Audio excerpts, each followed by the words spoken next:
obligé d'avancer.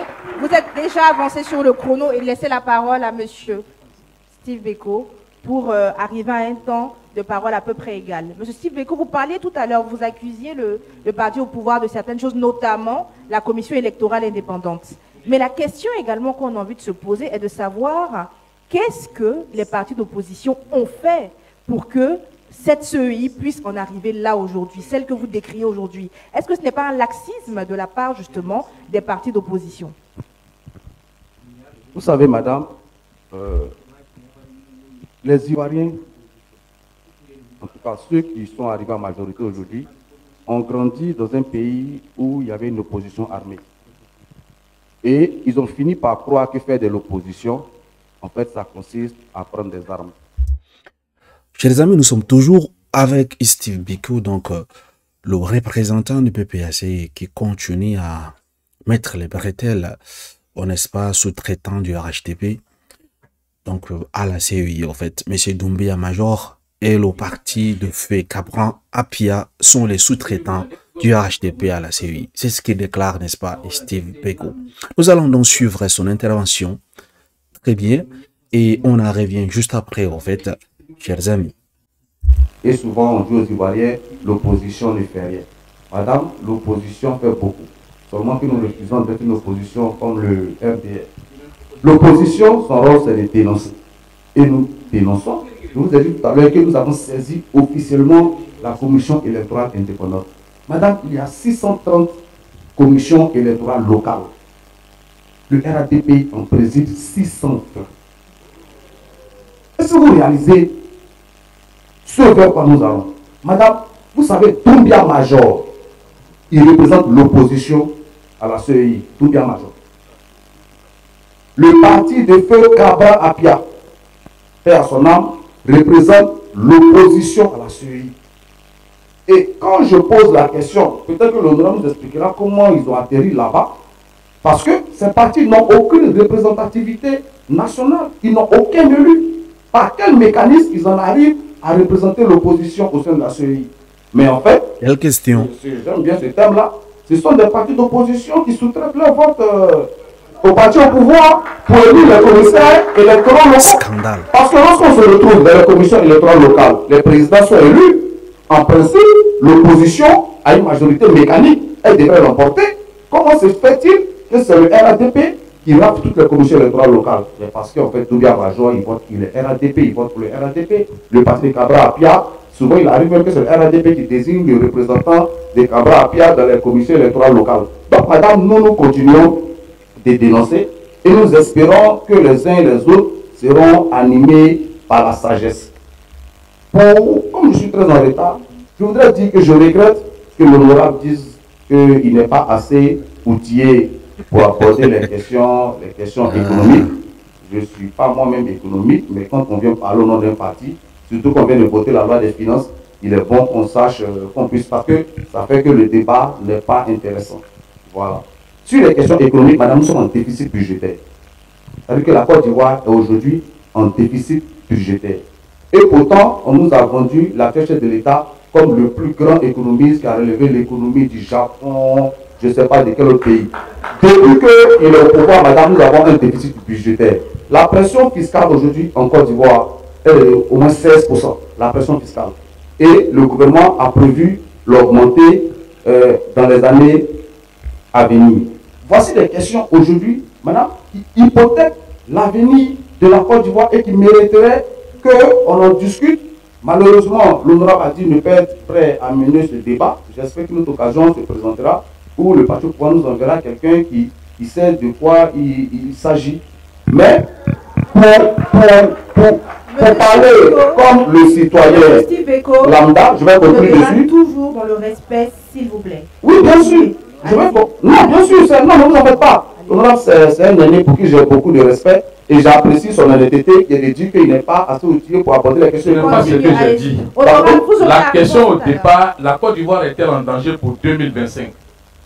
Si le débat avait été centré sur le bilan du RHDP pour 2025, ça aurait été autre chose. On va en parler dans la perspective. Voilà. Madame, mais je n'ai pas dit que je ne suis pas d'aise pour en parler. D'accord. Je suis donc heureux que l'honorable soit assez outillé pour en parler. Parce que, madame, la Côte d'Ivoire a ratifié tout récemment un programme d'aide juridictionnelle de la BAD concernant les fonds vautours. Madame, les fonds vautours, c'est lorsque vous vous entêtez auprès des personnes de moralité douteuse. Et après, ces personnes-là saisissent vos biens pour pouvoir se faire rembourser. La Côte d'Ivoire, ce sont des faits pour parler, pour reprendre l'honorable Brendoumi. La Côte d'Ivoire a souscrit au programme de la BAD en ce qui concerne l'aide juridictionnelle contre les fonds vautours. Ça, tout le monde peut le vérifier. Donc, quand un pays, quand on recrute des agents de sécurité, c'est certainement qu'on redoute, on craint pour sa sécurité. Donc, sur les questions économiques, je souhaite qu'on s'y attarde. Parce qu'on nous reproche, nous, souvent, à l'opposition, de n'aborder en majorité que des questions politiques. C'est-à-dire liées à la CEI et tout. Et on nous fait croire qu'on a un bilan inattaquable. Moi, je le mets au défi, là, tout de suite, là, de discuter du bilan financier et économique, parlons du budget qui vient d'être adopté, où on vit à 100% et on finance juste 100%. Parlons de la cherté de la vie. Madame, moi je l'ai dit et je vais conclure dessus. Un fonctionnaire qui habite aujourd'hui à Abidjan, il mériterait de donner des cours en gestion économique dans les meilleures universités du monde parce que c'est un magicien.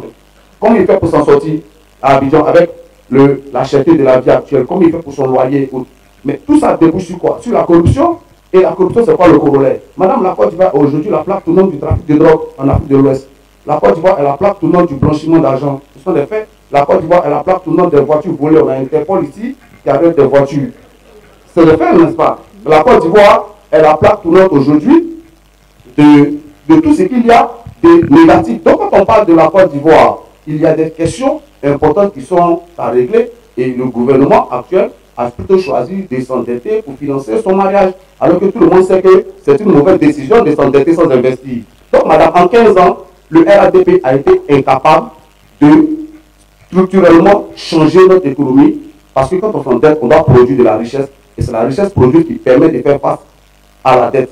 Et quand on s'endette pendant 15 ans, qu'on ne produit pas de richesse, ça fait que tous les ans, on est obligé de s'endetter et on creuse le déficit budgétaire et on en arrive aujourd'hui à solliciter la BAD contre les fonds vautours. Voilà, chers amis, vous venez donc de suivre l'intervention complète de Steve Beko, donc le représentant de PPAC à ses deux pas citoyenneté. Donc, l'avenir de la Côte d'Ivoire en politique. Je vois que les gens que le RHDP a envoyés pour débattre avec lui n'ont pas de niveau apparemment. Parce qu'eux-mêmes, ils ont dit qu'ils ne sont pas prêts pour affronter les questions économiques. Et pourtant, voilà, Steve Beko qui parle, n'est-ce pas, de la question économique sans souci, alors que l'île n'est pas aux affaires. Hein. C'est plutôt ces députés-là, M. Doumbia Major et le parti du fait Cabran Pia, c'est eux qui sont aux affaires, mais ils n'arrivent pas à parler dans des affaires économiques. C'est honteux, en fait. C'est vraiment honteux. Regardez un peu le niveau de ces personnes-là qui se disent représentants du peuple, en fait. On ne s'étend pas d'avoir des résultats sur d'autres secteurs. Bon, moi, je ne suis pas catégorique comme Steve Beko, parce que lui, il a mélangé tout, en fait. Il a dit que le programme de Ouattara, c'est zéro, en fait. C'est zéro sur certains partis, mais sur certaines questions, mais pas sur tout. Voilà, il faut être très honnête. Donc, vous voyez, ils n'ont pas le niveau de débattre avec lui. Lorsqu'il dit prochainement, il faut qu'ils envoient une personne qui est capable, qui est outillée pour l'affronter.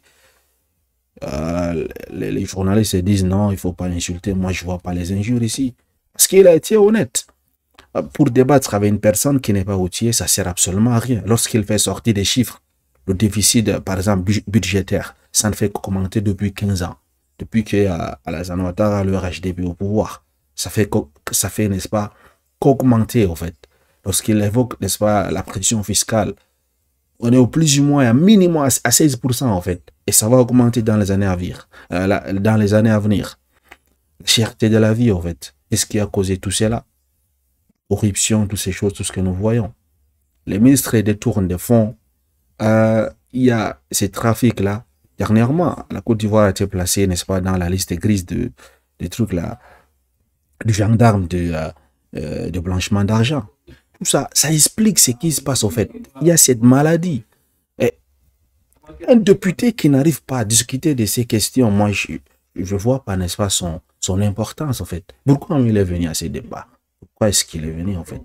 C'est pas ça, c'est pas l'insulter. Mais il faut tuer normalement. Si tu es aux affaires, tu dois connaître des trucs, des petits trucs, en fait, tu dois connaître. Voilà. Il n'a pas touché un peu la politique sociale d'Alassane Ouattara. Parce que là-bas, c'est catastrophique, en fait. C'est catastrophique, les gars. Donc, merci de m'avoir suivi, madame. Excellente soirée à vous. À très bientôt.